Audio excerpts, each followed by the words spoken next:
کل نفس ذائقۃ الموت، ہر جان نے موت کا ذائقہ چکھنا ہے۔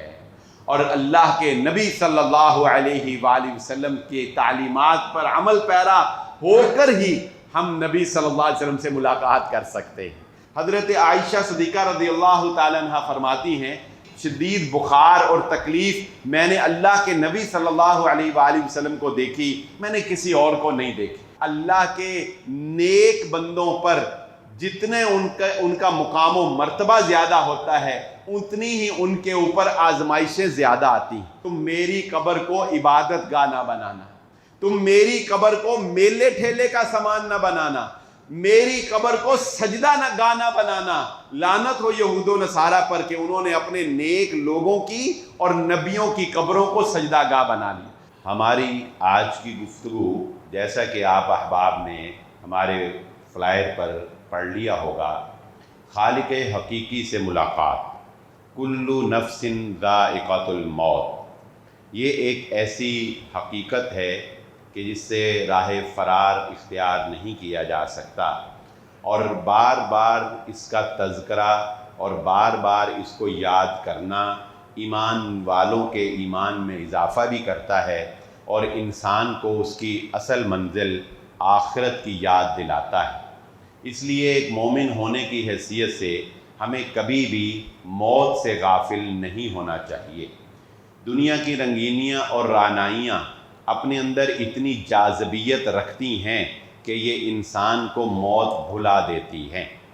یہ رونقیں، یہ خوبصورتیاں انسان کا دل لگاتی ہیں، اور انسان کا دل ان کو چھوڑنے کو نہیں چاہتا۔ یہی وجہ ہے کہ اس دلدل میں انسان دن بدن دھنستا ہی چلا جاتا ہے، اور وہ یہ سمجھتا ہے کہ شاید کبھی بھی اس پر پکڑ نہیں آئے گی۔ آج کی گفتگو میں نبی صلی اللہ علیہ وآلہ وسلم کی زندگی کے وہ آخری ایام آپ کے سامنے رکھنا چاہتا ہوں، جب آپ صلی اللہ علیہ وآلہ وسلم اپنے خالق حقیقی سے جا ملے۔ نبی صلی اللہ علیہ وآلہ وسلم کی وفات سے کم و بیش تقریباً 2 سال پہلے ہی آپ صلی اللہ علیہ وآلہ وسلم کو یہ اشارے بتا دیے گئے تھے کہ اب آپ کا وقت قریب ہے اور بہت جلد آپ اپنے اللہ سے ملاقات کرنے والے ہیں۔ جب یہ آیت مبارکہ نازل ہوئی، الیوم اکملت لکم دینکم واتممت علیکم نعمتی ورضیت لکم الاسلام دینا، کہ ہم نے اس دین اسلام کو تمہارے لیے مکمل کر دیا ہے، اپنی نعمتوں کو تم پر تمام کر دیا ہے۔ تو حضرت عمر ابن خطاب رضی اللہ تعالیٰ عنہ اس آیت کو سن کے ہی رونے لگ گئے تھے، اور آپ سے جب رونے کی وجہ پوچھی گئی تو آپ نے فرمایا جب مقصد پورا ہو جاتا ہے تو پھر انسان کو واپس بلا لیا جاتا ہے۔ یہ آپ کی رحلت کی طرف اشارہ ہے۔ پھر فتح مکہ کے متعلق جب یہ سورۃ النصر، اذا جاء نصر اللہ والفتح، یہ سورہ مبارکہ نازل ہوئی تو حضرت عبداللہ بن عباس رضی اللہ تعالیٰ عنہ، جو کہ اس وقت ابھی نوجوان تھے، مگر انہوں نے اس سورت سے یہ بات سمجھ لی تھی کہ یہ سورت اللہ کے نبی صلی اللہ علیہ وآلہ وسلم کی زندگی کے آخری ایام کی نشاندہی کرتی ہے کہ اب آپ بہت جلد اپنے خالق حقیقی سے ملنے والے ہیں۔ نبی صلی اللہ علیہ وآلہ وسلم نے حجۃ الوداع کے موقع سے واپسی پر یہ بات ارشاد فرمائی تھی کہ مجھ سے مناسک حج جو ہے وہ سیکھ لو، مجھ سے حج کے مناسک اچھی طرح سیکھ لو، شاید کہ زندگی میں میں دوبارہ یہ حج نہ کر سکوں۔ غدیر خم کے مقام پہ آپ صلی اللہ علیہ وسلم نے فرمایا تھا، اے لوگوں، میں بھی اللہ کا بشر ہوں، میں بھی اللہ کا بندہ انسان ہوں، کوئی پتہ نہیں کب مجھے بلاوا آ جائے اور میں اس کو قبول کر لوں اور میں اپنے اللہ کے پاس چلا جاؤں۔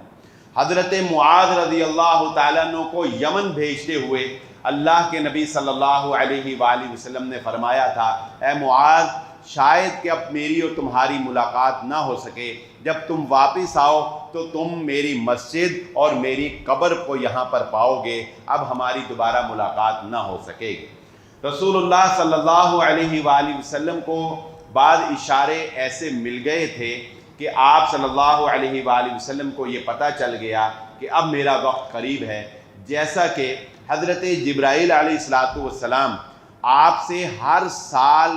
رمضان المبارک میں سال میں ایک مرتبہ قرآن مجید کا دور کیا کرتے تھے، سنایا کرتے تھے اور سنا کرتے تھے۔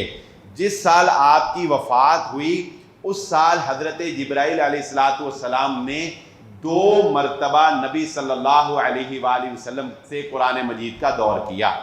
آپ صلی اللہ علیہ وسلم ہر سال 10 دن کے لیے اعتکاف بیٹھا کرتے تھے۔ جس سال نبی صلی اللہ علیہ وآلہ وسلم کی وفات ہوئی، اللہ کے نبی صلی اللہ علیہ وسلم 20 دن کے لیے اعتکاف بیٹھے۔ جب سورۃ النصر نازل ہوئی تو اس کے بعد رسول اللہ صلی اللہ علیہ وآلہ وسلم نے رکوع میں اور سجدے میں سبحان اللہ و بحمدہ استغفر اللہ و اتوب الیہ، یہ دعا نبی صلی اللہ علیہ وآلہ وسلم کثرت سے رکوع اور سجدے میں پڑھنا شروع کر گئے تھے۔ یعنی استغفار کا اور اللہ کی طرف رجوع کا جو معاملہ تھا وہ آپ صلی اللہ علیہ وآلہ وسلم نے بہت زیادہ بڑھا دیا تھا، آپ نے اپنی عبادات میں کثرت کر دی تھی۔ پھر وہ وقت آیا کہ ایک دن فجر کے نماز کے بعد اللہ کے نبی صلی اللہ علیہ وآلہ وسلم نے ایسا عمدہ خطاب فرمایا صحابہ سے کہ صحابہ اکرام رونے لگ گئے اور کہنے لگے اے اللہ کے نبی صلی اللہ علیہ وسلم، یہ تو ہمیں آج آپ کا الوداعی خطاب لگتا ہے۔ جنازہ پڑھایا، بقیع میں ایک جنازہ تھا، اللہ کے نبی صلی اللہ علیہ وسلم نے صحابی کا جنازہ پڑھایا، اور جنازہ پڑھا کے جب آپ واپس آئے تو نبی صلی اللہ علیہ وآلہ وسلم کے سر مبارک میں درد کا آغاز ہوا۔ موت سے پہلے آپ کی تکلیف کا آغاز سر درد سے ہوا تھا۔ آپ حضرت میمونہ رضی اللہ تعالیٰ عنہ کے گھر تھے اور تکلیف جو ہے وہ دن بدن بڑھتی چلی جا رہی تھی۔ اللہ کے نبی صلی اللہ علیہ وآلہ وسلم روزانہ پوچھتے تھے کہ آج میں کہاں ہوں، آج میں کہاں ہوں، آج میں کس کے گھر ہوں۔ آپ کی ازواج کو یہ پتہ چل گیا کہ نبی صلی اللہ علیہ وآلہ وسلم حضرت عائشہ کے گھر جانا چاہتے ہیں اور ان کی باری کب آئے گی اس کا انتظار کر رہے ہیں۔ چنانچہ تمام ازواج نے خوشی سے آپ کو یہ اجازت دے دی کہ آپ اپنی بیماری کے ایام حضرت عائشہ رضی اللہ تعالیٰ عنہ کے پاس گزار لیں۔ آپ کی تکلیف اتنی بڑھ چکی تھی کہ حضرت میمونہ کے گھر سے پیدل چل کر اللہ کے نبی صلی اللہ علیہ وسلم حضرت عائشہ کے گھر نہیں آ سکے۔ آپ کو حضرت عباس اور حضرت علی نے آپ کے دونوں بازوؤں کو اپنے کاندھے کے اوپر رکھا اور آپ صلی اللہ علیہ وسلم پاؤں اٹھا نہیں پا رہے تھے، بلکہ آپ کے قدمین جو تھے مبارک ان سے زمین پر ایک لائن کھینچی چلی آ رہی تھی، اور اللہ کے نبی صلی اللہ علیہ وآلہ وسلم کو اس طرح لا کر حضرت عائشہ صدیقہ رضی اللہ تعالیٰ عنہ کے حجرہ میں لٹایا گیا۔ اللہ کے نبی صلی اللہ علیہ وآلہ وسلم کے سر مبارک پر ایک مشکیزہ لٹکایا گیا، جس مشکیزے کا پانی کا جو منہ تھا اس کو اس طرح سے ایڈجسٹ کیا گیا کہ تھوڑا تھوڑا پانی اللہ کے نبی صلی اللہ علیہ وسلم کے سر پہ گرتا رہے، جس سے آپ کی تکلیف جو ہے وہ کم ہو۔ اللہ کے نبی صلی اللہ علیہ وآلہ وسلم نے ایک ڈول برتن پانی کا منگوایا اور اس کو اپنے پاس رکھا۔ آپ صلی اللہ علیہ وآلہ وسلم پر اس وقت کی تکلیف اتنی زیادہ تھی کہ نبی صلی اللہ علیہ وسلم مسلسل اپنے ہاتھوں کو اس پانی کے اندر ڈپ کرتے اور ان ہاتھوں کو اپنے چہرہ مبارک کے اوپر پھیرتے، جس سے آپ کی بخار کی شدت کچھ کم ہوتی۔ حضرت عائشہ صدیقہ رضی اللہ تعالیٰ عنہ فرماتی ہیں کہ جتنی شدید بخار اور تکلیف میں نے اللہ کے نبی صلی اللہ علیہ وآلہ وسلم کو دیکھی، میں نے کسی اور کو نہیں دیکھی۔ میں نے پوچھا تو نبی صلی اللہ علیہ وسلم نے فرمایا اے عائشہ، اللہ کے نیک بندوں پر جتنے ان کا مقام و مرتبہ زیادہ ہوتا ہے، اتنی ہی ان کے اوپر آزمائشیں زیادہ آتی ہیں، اتنی ہی ان کے اوپر تکالیف زیادہ آتی ہیں۔ یہ لیکن آپ نے فرمایا یہ حقیقت ہے، مومن کو ایک کانٹا بھی لگتا ہے تو اللہ تعالیٰ اس کے بدلے بھی اس کے گناہ معاف فرماتا ہے اور اس کے درجات کو بلندی عطا کرتا ہے۔ آپ صلی اللہ علیہ وآلہ وسلم پر موت سے پہلے یہ بیماری کی شدت اور یہ بیماری کی تکلیف آپ صلی اللہ علیہ وآلہ وسلم کے رفع درجات کے لیے تھی، آپ کی درجات کی بلندی کے لیے تھی۔ پھر آپ صلی اللہ علیہ وآلہ وسلم نے فرمایا مجھے 7 کنوؤں کا سات مختلف کنوؤں کا پانی مشکیزوں میں ڈال کر میرے اوپر بہایا جائے۔ آپ صلی اللہ علیہ وآلہ وسلم کو ایک ٹب میں بٹھایا گیا، تانبے کا ٹب تھا،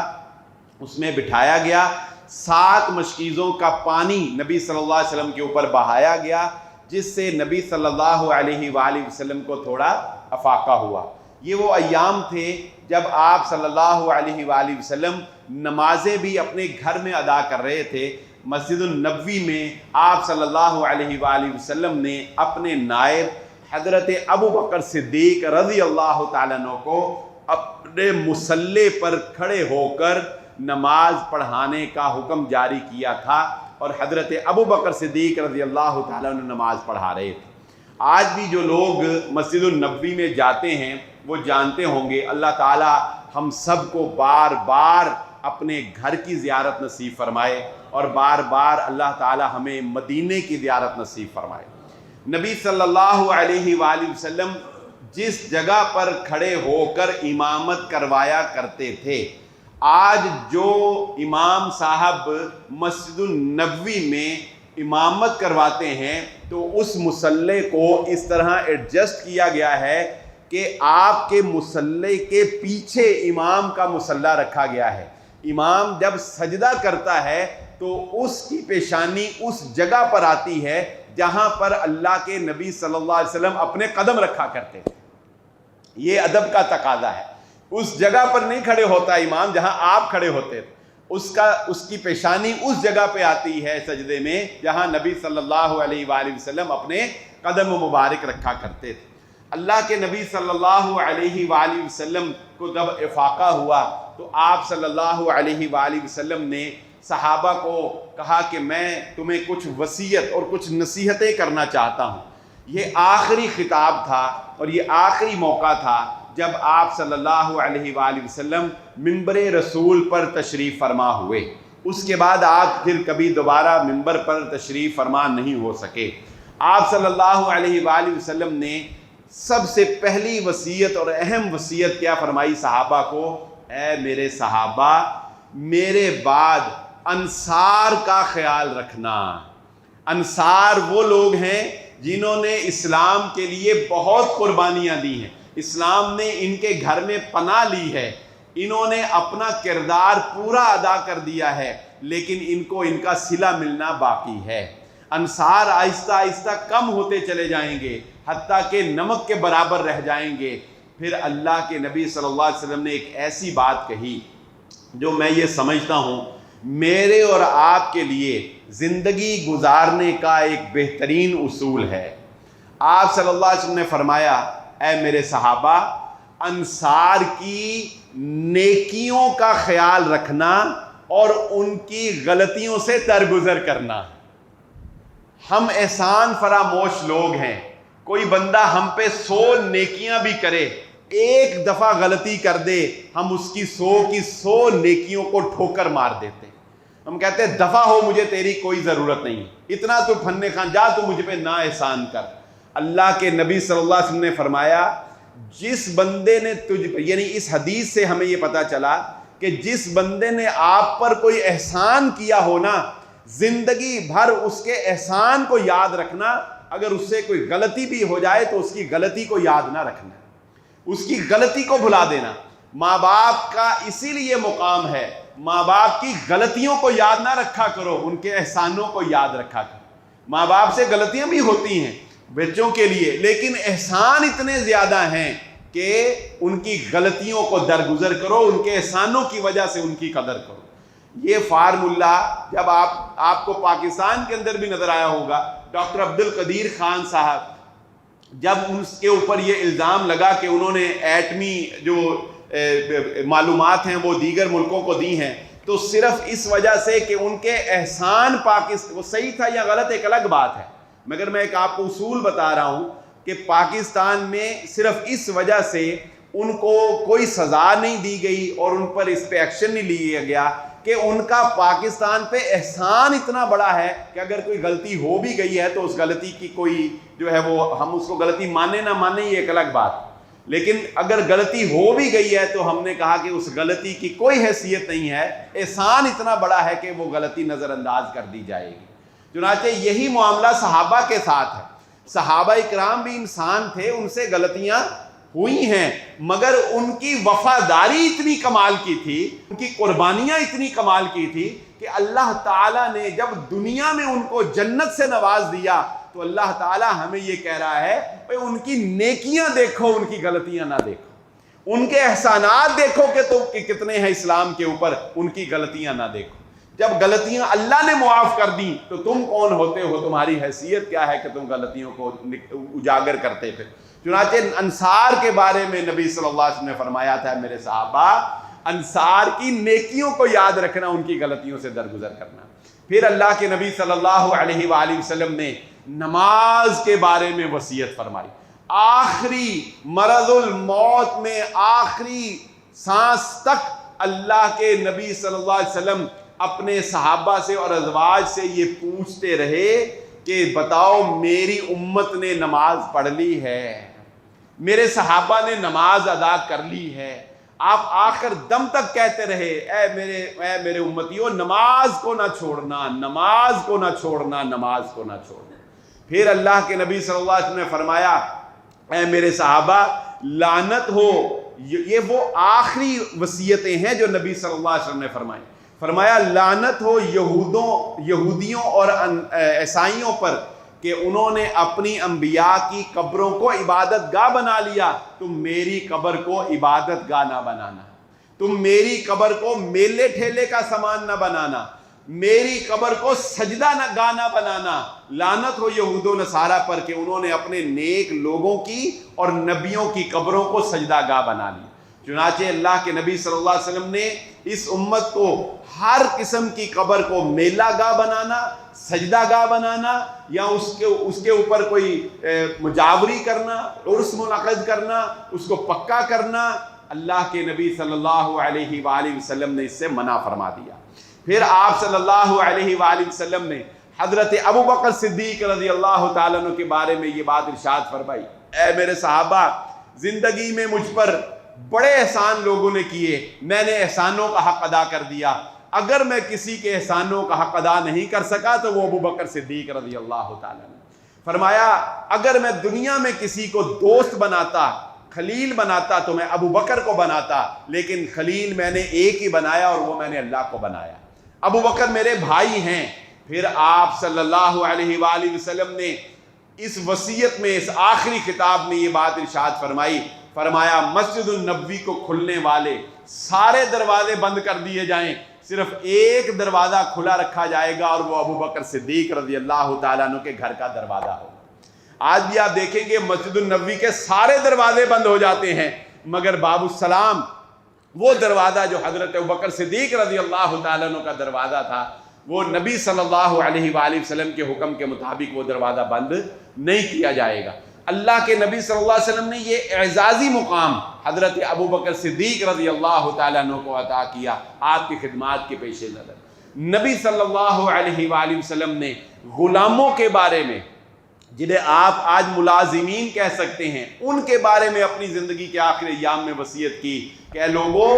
ملازمین سے، غلاموں سے، ان کی طاقت سے زیادہ کام نہ لینا، ان پہ وہ بوجھ نہ ڈالنا جو وہ اٹھا نہ سکتے ہوں، ان کے ساتھ اچھا سلوک کرنا، ان کے ساتھ تعاون کرنا، ان کا ساتھ دینا، ان کو اجرت پوری دینا، ان کے اوپر ظلم نہ کرنا۔ نبی صلی اللہ علیہ وآلہ وسلم کی آخری وصیتوں میں سے یہ وصیت۔ اپنی ازواج مطہرات کا اللہ کے نبی صلی اللہ علیہ وسلم اتنا خیال رکھتے تھے، وہ لوگ جو اپنی بیویوں کے حقوق ادا نہیں کرتے، جو اپنی بیویوں کے اوپر ظلم روا رکھتے ہیں، جو ان کا خرچ اسباب ہونے کے باوجود پورا نہیں کرتے، جو بخل کا شکار ہیں، وہ نبی صلی اللہ علیہ وسلم کے اس واقعے کو ذرا غور سے سنیں۔ آپ صلی اللہ علیہ وآلہ وسلم نے اپنی زرہ گروی رکھوائی ایک یہودی کے پاس، اور پتہ ہے کس لیے رکھوائی؟ آپ نے کوئی اپنی ضرورت پوری کرنے کے لیے نہیں رکھوائی، آپ نے قرض لیا اپنی ضرورت پوری کرنے کے لیے نہیں، بلکہ 30 سا اناج اللہ کے نبی صلی اللہ علیہ وسلم نے ایک یہودی سے لے کر اپنی زرہ اس کے پاس بطور گروی رکھوائی، اپنی ازواج مطہرات کے گھروں میں اناج پورا کرنے کے لیے۔ آپ صلی اللہ علیہ وسلم نے اپنی ازواج کا خیال رکھا اور امت کو آخری ایام میں تلقین فرمائی، عورت کمزور ہے، اللہ کے نام پر تم اس کو لے کے آتے ہو، عورت کا خیال رکھنا۔ پھر رسول اللہ صلی اللہ علیہ وآلہ وسلم کی طبیعت اور زیادہ اس کے بعد خراب ہونے لگ گئی، آپ کا بخار عام انسان کے مقابلے میں 2 گنا بخار ہو گیا۔ پھر آپ صلی اللہ علیہ وآلہ وسلم کے پاس حضرت یہ آخری 3 دن پھر سخت بخار کے تھے، پھر حضرت جبرائیل علیہ السلام آئے اور آ کر کہنے لگے، اے اللہ کے نبی صلی اللہ علیہ وسلم، اللہ تعالیٰ آپ کا حال دریافت کرتے ہیں، اللہ پوچھتا ہے آپ کا حال کیا ہے؟ آپ نے فرمایا مغموماً مکروباً، اے جبرائیل میں غمگین ہوں اور تکلیف بہت ہے، میں غمگین ہوں اور تکلیف بہت ہے۔ پھر اللہ تعالیٰ نے ملک الموت کو بھیجا،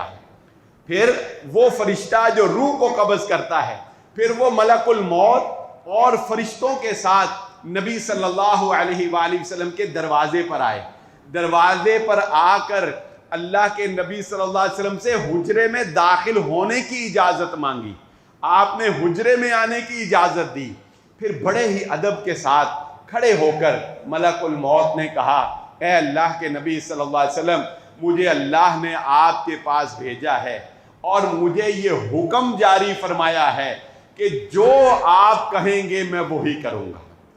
جو آپ کہیں گے میں وہی کروں گا، اگر آپ اجازت دیں تو میں آپ کی روح قبض کر لیتا ہوں،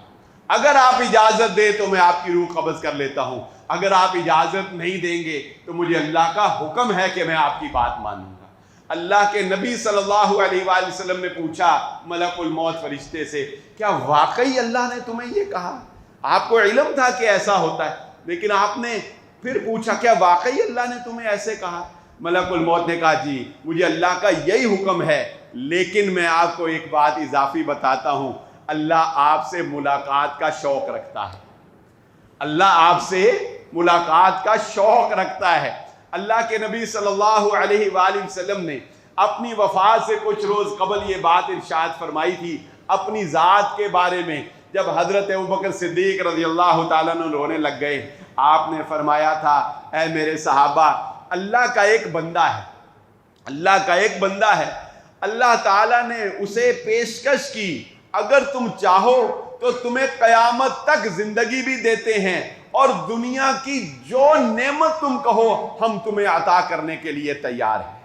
لیکن اگر تم اللہ کے پاس جو تمہارے لیے نعمتیں رکھی ہوئی ہیں اگر تم ان کو اختیار کرو تو اللہ تمہیں اپنی ملاقات کے لیے چن لیتا ہے، اپنی ملاقات کے لیے بلانا چاہتا ہے۔ تو نبی صلی اللہ علیہ وسلم نے فرمایا اس بندے نے دنیا کو ترجیح نہیں دی بلکہ اس نے اللہ سے ملاقات کو قبول کر لیا ہے۔ جب یہ بات کہی تو حضرت ابوبکر رونے لگ گئے تھے، یہی وہ لمحہ تھا جب یہ بات پوری ہوئی کہ اس فرشتے نے آ کر پوچھا، نبی صلی اللہ علیہ وسلم نے فرمایا اللہم رفیق الاعلی، پھر رفیق الاعلی 3 مرتبہ نبی صلی اللہ علیہ وآلہ وسلم نے یہ بات ارشاد فرمائی کہ یہ اس بات کی طرف اشارہ تھا کہ میں اپنے خالق حقیقی سے ملنا چاہتا ہوں، میری روح قبض کر لو، اس کی اجازت نبی صلی اللہ علیہ وآلہ وسلم نے دے دی۔ اور آپ صلی اللہ علیہ وآلہ وسلم کے آخری الفاظ نبی صلی اللہ علیہ وسلم کی روح قبض کرنے سے پہلے یہ تھے کہ موت کی سختی، سکرات الموت جو ہے وہ برحق ہے، اللہم اعنی، اے اللہ میری مدد فرما موت کے ان لمحات کو گزارنے میں۔ یہ نبی صلی اللہ علیہ وآلہ وسلم کے الفاظ تھے۔ حضرت عائشہ صدیقہ رضی اللہ تعالیٰ عنہ فرماتی ہیں نبی صلی اللہ علیہ وآلہ وسلم معوذتین، یہ سورۃ الفلق اور سورۃ الناس کے نازل ہونے سے پہلے مختلف دم کیا کرتے تھے۔ جب یہ سورتیں نازل ہو گئیں اللہ کے نبی صلی اللہ علیہ وسلم نے وہ سارے دم چھوڑ دیے، آپ صرف سورۃ الفلق اور سورۃ الناس پڑھ کے اپنے اوپر دم کیا کرتے ہیں۔ جب آپ مرض الموت میں مبتلا تھے آپ یہ دم نہ کر سکے حضرت عائشہ نے سورۃ الفلق اور سورۃ الناس پڑھی، آپ کے ہاتھوں پر پھونک ماری اور آپ کے ہاتھ پکڑ کر آپ کے جسم اطہر پر پھیر دیے اور اللہ کے نبی صلی اللہ علیہ وسلم کو دم کیا۔ اور آخری چیز جو نبی صلی اللہ علیہ وآلہ وسلم کے منہ مبارک کے اندر گئی وہ حضرت عائشہ صدیقہ رضی اللہ تعالیٰ عنہ فرماتی ہیں، میرے بھائی عبد الرحمن نبی صلی اللہ علیہ وسلم کی تیمارداری کے لیے آئے، جب وہ جانے لگے تو ان کے ہاتھ میں مسواک تھی، آپ کی نظروں سے میں نے پہچانا کہ آپ مسواک کرنا چاہتے ہیں۔ تو حضرت عائشہ کہتی ہیں کہ میں نے نبی صلی اللہ علیہ وسلم کو مسواک پکڑائی لیکن آپ اپنے دانتوں سے اس کو نرم نہ کر سکے۔ پھر حضرت عائشہ فرماتی ہیں کہ میں نے اپنے دانتوں سے اس مسواک کو نرم کیا اور میں نے نبی صلی اللہ علیہ وآلہ وسلم کو مسواک دی، اللہ تعالیٰ نے میرا اور نبی صلی اللہ علیہ وسلم کا آخری وقت میں لعاب بھی ملا دیا، مجھے اس پر بھی خوشی ہے۔ اور وہ آخری لمحات جب آپ کی روح پرواز کر گئی، اللہ کے نبی صلی اللہ علیہ وآلہ وسلم کا سر مبارک حضرت عائشہ صدیقہ رضی اللہ تعالیٰ عنہ کی گود مبارک میں تھا۔ جب آپ کی روح پرواز کر گئی، حضرت عائشہ کو نہیں پتہ چلا۔ حضرت عائشہ کہتی ہیں کہ آپ پر بے ہوشی طاری ہو گئی، اور اس سے پہلے بھی آپ پر بے ہوشی طاری ہو جاتی تھی، تو میں یہی سمجھی کہ آپ بے ہوش ہو گئے ہیں، تو میں نے آپ کا سر مبارک چارپائی کے اوپر رکھا اور میں آپ کے اوپر چادر دے کے سائیڈ پہ ہو گئی کہ چلو آپ تھوڑا آرام کر لیں اور پھر ہوش آئے تو میں پکڑوں۔ اتنے میں حضرت عمر ابن خطاب اور حضرت مغیرہ بن شعبہ رضی اللہ تعالیٰ عنہ آئے، تو جب انہوں نے نبی صلی اللہ علیہ وسلم کو دیکھا تو حضرت مغیرہ بن شعبہ رضی اللہ تعالیٰ عنہ پہلے صحابی ہیں جن کو یہ پتہ چلا کہ محمد الرسول اللہ صلی اللہ علیہ وسلم وفات پا گئے۔ یہ وہ منظر تھا جب مدینے کے اوپر افسردگی کی فضا تھی، جب مدینے کی فضاؤں کے اندر خاموشی طاری ہو گئی تھی۔ صحابہ کے لیے یہ صدمہ اتنا ناقابل برداشت تھا کہ حضرت عمر رضی اللہ تعالیٰ عنہ نے تلوار نکال لی اور کہا کہ نہیں، جیسے حضرت موسیٰ کوہ طور پر گئے تھے نا اور واپس آ گئے تھے، ایسے محمد صلی اللہ علیہ وسلم اللہ سے ملنے کے لیے گئے ہیں، واپس آ جائیں گے، اور جس نے یہ کہا نا کہ نبی صلی اللہ علیہ وسلم وفات پا گئے، میں اس کے تلوار سے گردن اڑا دوں گا۔ پھر حضرت ابوبکر صدیق رضی اللہ تعالیٰ عنہ وہ تشریف لائے اور انہوں نے یہ بات کہی کہ لوگوں سنو، جو محمد صلی اللہ علیہ وسلم کی عبادت کرتے تھے وہ جان لیں کہ محمد صلی اللہ علیہ وسلم وفات پا گئے ہیں، اور جو اللہ کی عبادت کرتے تھے وہ جان لیں کہ اللہ ہمیشہ زندہ رہنے والا ہے اور اسے کبھی موت آنے والی نہیں ہے۔ پھر یہ بات پتہ چل گئی صحابہ کو کہ محمد صلی اللہ علیہ وآلہ وسلم وفات پا گئے ہیں۔ اللہ کے نبی صلی اللہ علیہ وآلہ وسلم کی روح مبارک جس وقت آپ کی روح پرواز کر گئی تو حجرہ عائشہ میں اور ارد گرد کی فضا میں اتنی خوبصورت خوشبو پھیل گئی کہ آج تک ہم نے صحابہ نے کبھی ویسی خوشبو نہیں سونگھی تھی۔ آپ نے فرمایا حضرت عائشہ نے کہ آپ کے وفات کے بعد آپ کے جسم اطہر پر، آپ کے سینہ مبارک پر آپ کے کپڑے نہیں اتارے گئے تھے، لیکن وہ کہتی ہیں کہ میں نے آپ کے سینہ مبارک پر اپنا ہاتھ پھیرا، ایک اظہار ایک محبت کے لیے جو ایک بیوی کے خامند کے ساتھ ہوتی ہے۔ فرماتی ہیں اس کے بعد میں اس دائیں ہاتھ سے وضو بھی کرتی رہی، کھانا بھی کھاتی رہی، مگر میرے ہاتھ سے کبھی بھی خوشبو آنا بند نہیں ہوئی۔ ہمیشہ میرے ہاتھ سے اللہ کے نبی صلی اللہ علیہ وآلہ وسلم کی اس مس کرنے کی جو خوشبو تھی وہ حضرت عائشہ فرماتی ہیں کہ میرے پاس سے آتی رہی۔ پھر صحابہ اکرام میں آپ صلی اللہ علیہ وآلہ وسلم کی تدفین کے بارے میں گفتگو ہوئی تو حضرت ابوبکر صدیق رضی اللہ تعالیٰ عنہ نے فرمایا کہ رسول اللہ صلی اللہ علیہ وآلہ وسلم نے فرمایا کہ اللہ تعالیٰ اپنے نبیوں کی روح وہیں پر قبض کرتا ہے جہاں پر انہیں سپرد خاک کیا جانا ہوتا ہے۔ چنانچہ یہ طے پا گیا کہ آپ کو حجرہ عائشہ میں ہی سپرد خاک کیا جائے گا۔ پھر یہ مسئلہ درپیش آیا کہ آپ کو غسل کیسے دیا جائے گا۔ پھر ایک غیب سے آواز آئی، حجرہ عائشہ سے ایک آواز آئی جس میں اللہ کی جانب سے صحابہ کو یہ بتایا گیا کہ نبی صلی اللہ علیہ وآلہ وسلم کو کپڑوں کے اندر ہی غسل دیا جائے گا۔ آپ صلی اللہ علیہ وآلہ وسلم کا لباس تبدیل نہیں کیا گیا، جو لباس زیب تن تھا اسی لباس میں محمد الرسول اللہ صلی اللہ علیہ وآلہ وسلم کو غسل دیا گیا، اور نبی صلی اللہ علیہ وآلہ وسلم کو وہیں پر سپرد خاک کر دیا گیا، اور حجرہ عائشہ کے پھر 2 دروازے بنا دیے گئے، ایک دروازہ داخل ہونے کے لیے اور ایک دروازہ نکلنے کے لیے۔ تو پھر صحابہ اکرام نبی صلی اللہ علیہ وآلہ وسلم کا جنازہ اجتماعی جنازہ نہیں ہوا کہ ایک امام ہو اور سب پڑھائیں، اس لیے کہ صحابہ اکرام نے یہ فیصلہ کیا کہ اگرچہ آپ وفات پا گئے ہیں مگر ہمارا یہ حوصلہ نہیں ہے کہ ہم میں سے کوئی آپ کے جسد اطہر کی موجودگی میں بھی امام بن سکے۔ اور پھر نبی صلی اللہ علیہ وآلہ وسلم کے لیے عام انسانوں کے جنازے کی طرح دعائے مغفرت تو کرنی نہیں ہے، آپ صلی اللہ علیہ وسلم کے تو اللہ نے سارے معاملات ہی صاف کر دیے، آپ صلی اللہ علیہ وسلم کو تو جنت کی بشارتیں ہیں، آپ صلی اللہ علیہ وسلم کے تو شفاعت سے امت جو ہے وہ جنت میں جائے گی، تو نبی صلی اللہ علیہ وسلم کے لیے دعائے مغفرت نہیں کی گئی، بلکہ آپ کا جنازہ پڑھا گیا لیکن عام مسلمانوں کی طرح نہیں پڑھا گیا۔ اس کا طریقہ کار یہ اختیار کیا گیا کہ صحابہ اکرام انفرادی حجرہ عائشہ میں داخل ہوتے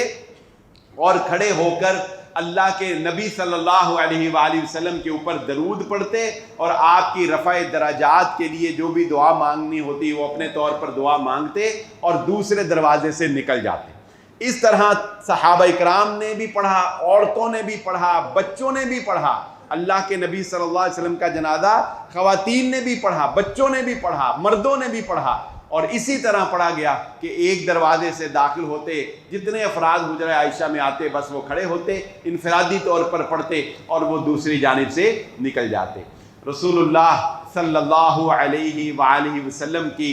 وفات کی خبر کے بارے میں بھی وہ حیران کن معلومات جو آپ کو شاید یاد ہوگا، میں نے ایک جمعہ پڑھایا تھا جس میں میں نے یہ واقعات آپ کے سامنے رکھے تھے کہ نبی صلی اللہ علیہ وسلم کی وفات سے پہلے جو عوامل ظاہر ہونا شروع ہو گئے تھے اور یہود و نصارہ کو پتہ تھا کہ نبی صلی اللہ علیہ وسلم پیدا ہونے والے ہیں، اسی طرح حضرت جریر رضی اللہ تعالیٰ عنہ جو یمن کے علاقے میں تھے، وہاں تبلیغ کی غرض سے گئے ہوئے تھے، نبی صلی اللہ علیہ وآلہ وسلم کی وفات کے بارے میں 2 عیسائی پادریوں نے ان سے ملاقات کی اور انہوں نے کہا تمہیں پتہ ہے؟ اس نے کہا نہیں مجھے تو نہیں پتہ، کیا بات ہے؟ انہوں نے کہا جس نبی کی تم دعوت پھیلا رہے ہو وہ نبی سوموار کے دن وفات پا گئے، وہ نبی سوموار کے دن وفات۔ حضرت کعب رضی اللہ تعالیٰ عنہ ہیرا کے مقام سے واپس آ رہے تھے، ایک یہودی کی ملاقات ہوئی، اس یہودی نے حضرت کعب کو کہا تمہیں خبر ہے؟ انہوں نے کہا کس بات کی خبر، کس بات کی؟ انہوں نے کہا تمہارے نبی محمد صلی اللہ علیہ وآلہ وسلم اس سوموار کے دن وفات پا گئے۔ کئی ایسے واقعات تاریخ میں لکھے گئے کہ صحابہ جو دیگر علاقوں میں تھے، یہودیوں نے اور عیسائیوں کے پادریوں نے ان کو بتایا، اور جب صحابہ نے پوچھا کہ تمہیں کیسے پتا چلا تو انہوں نے کہا جس کی آمد کی خبر اللہ نے صحیفوں میں دی تھی اس کی وفات کی خبر بھی اللہ نے صحیفوں میں دی ہوئی ہے۔ ہمیں اپنے صحیفوں سے اور پہلی کتابوں سے یہ پتا تھا کہ محمد الرسول اللہ صلی اللہ علیہ وآلہ وسلم کب اس دنیا سے، اس جہان فانی سے کوچ کر جائیں گے۔ جب محمد الرسول اللہ صلی اللہ علیہ وآلہ وسلم اس دنیا میں نہ رہے تو یہ پیغام ہے کہ کوئی اور جان ایسی نہیں ہے جو دنیا میں رہ سکتی ہے۔ کل نفس ذائقۃ الموت، ہر جان نے موت کا ذائقہ چکھنا ہے، اور اللہ کے نبی صلی اللہ علیہ وآلہ وسلم کی تعلیمات پر عمل پیرا ہو کر ہی ہم نبی صلی اللہ علیہ وسلم سے ملاقات کر سکتے ہیں۔ جو حضرت فاطمہ کو نبی صلی اللہ علیہ وسلم نے فرمایا تھا، جب وہ آئیں تو ایک مرتبہ وہ پریشان ہوئیں اور ایک مرتبہ مسکرائیں، جب آپ کی تکلیف دیکھی تو کہنے لگی ہائے میرے بابا کی تکلیف، تو اللہ کے نبی صلی اللہ علیہ وسلم نے فرمایا تھا اے فاطمہ یہ تکلیف تیرے بابا کی آخری تکلیف ہے، اس کے بعد تیرے بابا کو تکلیف نہیں آئے گی۔ یہ دنیا کی تکلیف تیرے بابا کی آخری تکلیف ہے، اور میں تجھے یہ خوشخبری دیتا ہوں کہ مجھ سے ملنے، جنت میں ملاقات کرنے والی، میرے چلے جانے کے بعد سب سے پہلے جو مجھ سے ملاقات کرے گی وہ میری بیٹی حضرت فاطمہ رضی اللہ تعالیٰ عنہا۔ کیوں میں اور آپ اس موت کو بھول بیٹھے ہیں؟ کیوں ہمیں مرنا بھولا ہوا ہے؟ یاد رکھو یہ سب کچھ دنیا کے اندر رہ جانا ہے اور چھوڑ جانا ہے ہم نے۔ یہ جمع خرچ، ہر وقت یہ فکر کہ میں اس کو دگنا کر لوں، میں اس کو تگنا کر لوں، کوئی اس کا حق مار رہا ہے، کوئی اس کا حق مار رہا ہے، یہ نمازوں میں غفلت، یہ بے نمازیاں، یہ بے حیائی کا فروغ، یہ دنیا داری، یہ نشے کی طرح ہمیں لپٹ گئی ہے۔ کیا ہم نے مرنا نہیں ہے؟ کیا ہمیں موت نہیں آنی ہے؟ کبھی سوچو تو صحیح، کبھی دیکھو تو صحیح، کبھی ان بزرگوں کے اور ان صحابہ کے واقعات کو پڑھو تو صحیح، کبھی اس موت کے آخری لمحات کو جانو تو صحیح، اللہ کے نبی صلی اللہ علیہ وآلہ وسلم جیسی شخصیت کے بارے میں پڑھو تو صحیح۔ موت ایک اٹل حقیقت ہے، اس کے آنے سے پہلے اس کی تیاری کر لو۔ اور ایک آخری بات سن کے بات کو ختم کرتے ہیں۔ نبی صلی اللہ علیہ وآلہ وسلم کو جس قبر مبارک میں سپرد خاک کیا گیا، ہم اسے عام طور پہ قبر نہیں کہتے، ہم اسے روضہ رسول کہتے ہیں۔ اور وہ روضہ رسول کہنے کی وجہ یہ ہے کہ ہم یہ عقیدہ اور یہ یقین رکھتے ہیں کہ نبی صلی اللہ علیہ وآلہ وسلم نے فرمایا تھا، جب انسان وفات پا جاتا ہے تو اللہ تعالیٰ نیکوکار لوگوں کی قبروں کو روضۃ من ریاض الجنہ، جنت کے باغوں میں سے ایک باغ بنا دیتا ہے۔ ہم آپ کی قبر مبارک کو قبر نہیں کہتے، روضہ اس لیے کہتے ہیں کہ ہمیں یقین ہے کہ وہ جگہ اب مٹی کی چار دیواری نہیں رہی، بلکہ اللہ تعالیٰ نے اسے جنت کے باغوں میں سے ایک باغ بنا دیا ہے۔ اللہ تعالیٰ نے اسے جنت کا باغ بنا دیا ہے۔ نبی صلی اللہ علیہ وآلہ وسلم کی وفات سوموار کے دن اتفاقی طور پر، جمہور کا بھی اس پہ اتفاق ہے اور صحابہ اکرام کا بھی اس پہ اتفاق ہے کہ وہ 12 ربیع الاول کو ہوئی۔ آپ کی پیدائش میں تو اختلاف ہے، لیکن آپ صلی اللہ علیہ وسلم کی وفات میں کوئی اختلاف نہیں، وہ 12 ربیع الاول کو ہوئی۔ یہ بھی مان لو کہ نبی صلی اللہ علیہ وسلم کی پیدائش بھی 12 ربیع الاول کو ہی، تب بھی وہ کچھ جو ہم 12 ربیع الاول کے نام پہ کر رہے ہیں، یہ محمد الرسول اللہ صلی اللہ علیہ وآلہ وسلم کا بتایا ہوا طریقہ اور سکھایا ہوا دین نہیں ہے۔ اللہ تعالیٰ سے دعا ہے کہ اللہ تعالیٰ مجھے اور آپ کو قیامت کے دن نبی صلی اللہ علیہ وآلہ وسلم کی ملاقات سے بہرہ مند فرمائے۔ اللہ حوض کوثر پہ ہمیں آپ کے ہاتھ سے جام پینا نصیب فرمائے۔ اللہ جنت الفردوس میں ہمیں اپنے حبیب کا ساتھ نصیب فرمائے۔ وآخر دعوانا الحمدللہ رب العالمین۔